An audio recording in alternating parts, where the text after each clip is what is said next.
नमस्कार दोस्तों, आपको के ऑफिशियल यूट्यूब चैनल में स्वागत करता हूँ। आज हमारा सब्जेक्ट है, हाल ही में CNN न्यूज़ ने एक रिपोर्ट जारी किया है। 2027 तक इंडिया वर्ल्ड का नंबर 1 इकोनॉमिक सुपर पावर बनेंगे। इसी सिलसिले में पाकिस्तानी यूट्यूबर आलिया शादी का एनालिसिस हम देखता हूँ। मेरा चैनल सब्सक्राइब करने के लिए भूलना मत।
India, often referred to as the Golden Bird, is steadily regaining its position at its own pace.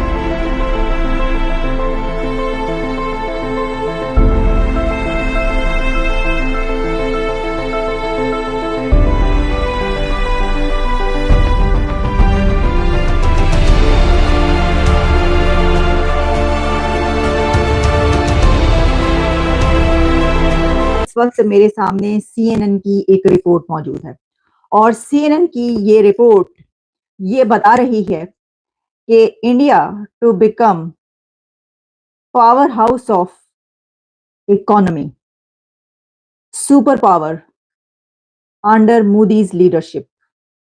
India Modi की लीडरशिप में कैसे इकोनॉमिक पावर हाउस और थर्ड लार्जेस्ट इकोनॉमी बनने जा रहा है।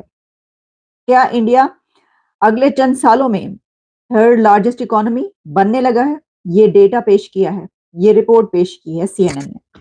तो CNN की रिपोर्ट पर हम बात कर लेते हैं और आपके सामने रखते हैं इस रिपोर्ट के चंद वो नुकात कि जिसमें CNN हमें ये बता रहा है कि इंडिया के क्या चांसेस हैं और इंडिया कहां पर था और कहां पर पहुंच गया है। सबसे बड़ी बात ये बड़ी एक दिलचस्प इंटरेस्टिंग व्यूअर्स, ये बड़ी इंटरेस्टिंग रिपोर्ट है जो मुझे पढ़ने को मिली अभी कुछ घंटे पहले। ये रिपोर्ट जो है वो पब्लिश हुई है और 6 मिनट रीड है, आप इसको पढ़ सकते हैं, लेकिन मैं आपके सामने रखती हूँ कि इसके अंदर जो है क्या बताया गया है। अच्छा, अब इसमें जैसा मैंने आपको बताया कि उन्होंने स्टार्ट से लेकर अब तक बात की है। सबसे पहले उन्होंने जो एक दुनिया का सबसे बड़ा इलेक्शन वहां पर हो रहा है उसकी बात की है, कितने परसेंट वहां पर यूथ है, कितने परसेंट यूथ है इंडिया की और कितना बड़ा ये इलेक्शन जो है ये होने जा रहा है, जिसमें 1.4 बिलियन पीपल जो हैं और इसके अंदर कितने मिलियंस लोग जो हैं वो अपने वोट का हक इस्तेमाल करेंगे। 1.5 बिलियन में से जो है कितने करोड़ इसमें अपने जो पोलिंग स्टेशन पर अपनी अपनी सर्विसेज अंजाम देंगे। बहुत कुछ इसके अंदर मौजूद है, लेकिन हम बात करेंगे इस CNN की रिपोर्ट के उस हिस्से पर जिसमें इन्होंने, असल में तो उनका टाइटल ही ये है कि can India become economic super power, और उन्होंने कहा here's what the data says, data क्या कहता है।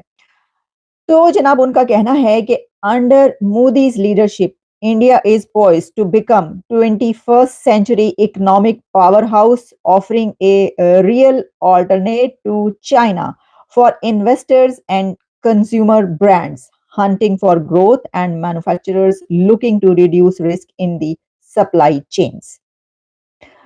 फिर वो लिखते हैं कि एक सबसे बड़ा इस वक्त जो एडवांटेज देखने को मिल रहा है कि while ties between Beijing and west, जो कि बहुत ही इंक्रीजिंगली जो है ना स्लो हो रही हैं और बिकमिंग बैड, तो इंडिया इस वक्त एंजॉय कर रहा है पूरी दुनिया के साथ हेल्दी रिलेशंस, और इसमें with most major economies, and is aggressively जो है वो large companies to set up factories in the country.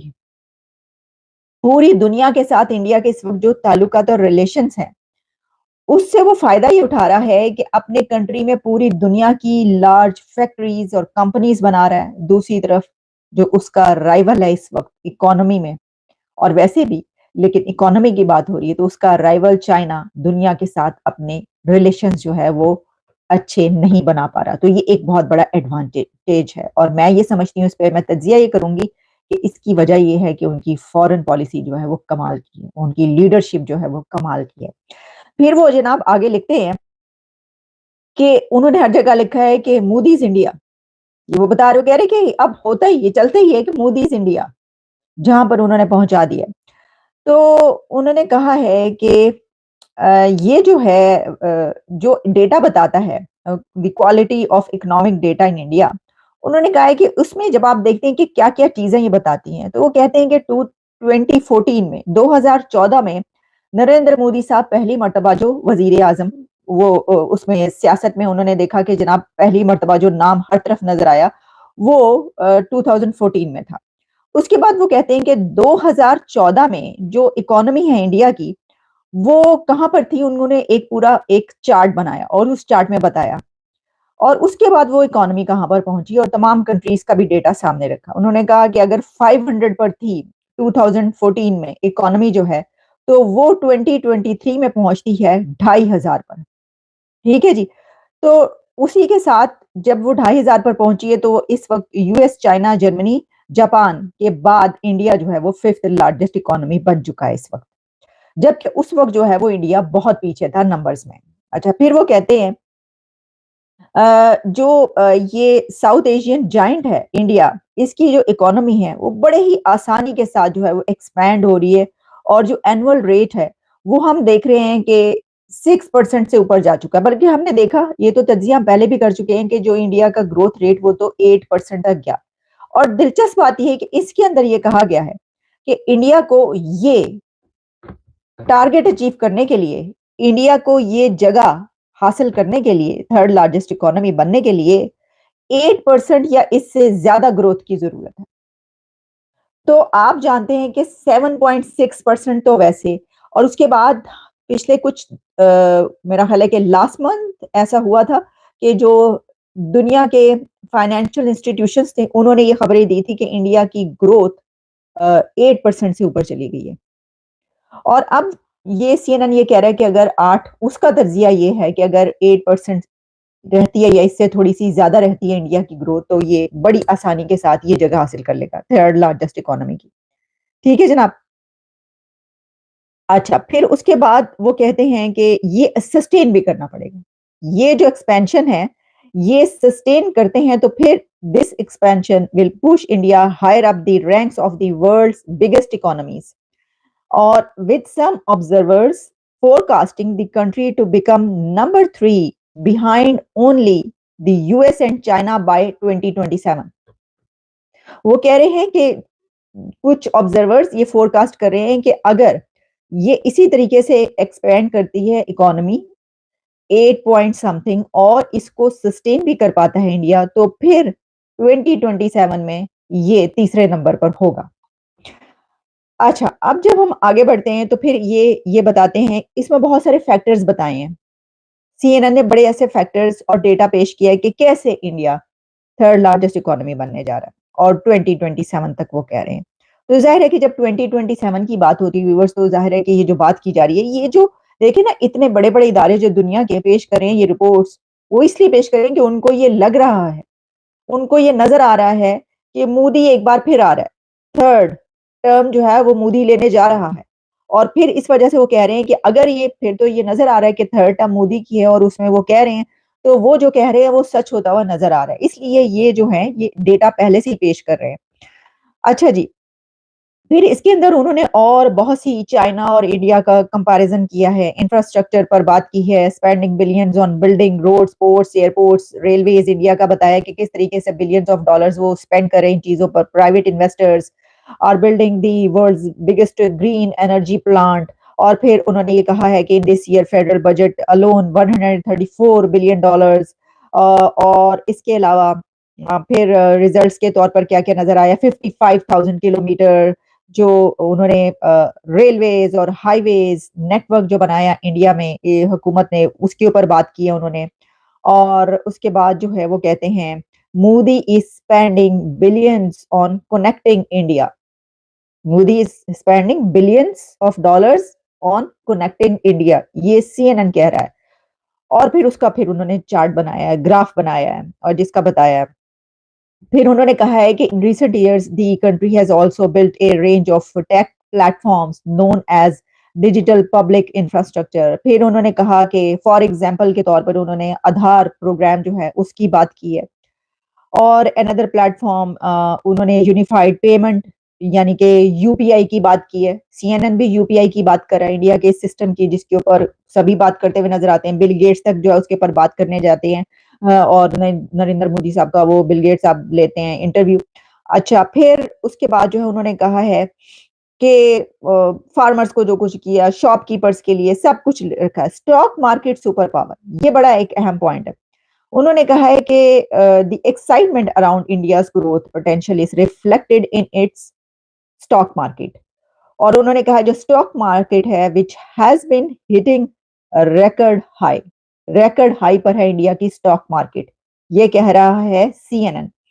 और the value of companies listed on India's exchanges surpass $4 trillion last year. और फिर जो है वो एक्सचेंजेस जो बाकी स्टॉक एक्सचेंज है वो उनका बताते हैं इंडिया की कहां पर है। National stock exchange of India become power house. और उन्होंने कहा कि 6th लार्जेस्ट जो है वो पावर हाउस बन चुका है। यानी कि एक तो ये कि इंडिया की स्टॉक मार्केट ने वो रैंक अचीव कर ली है, इंडिया उन रैंक्स में आ चुका है जो कि सुपर पावर्स की स्टॉक मार्केट्स हैं। और Hong Kong exchange to become the world 6th largest.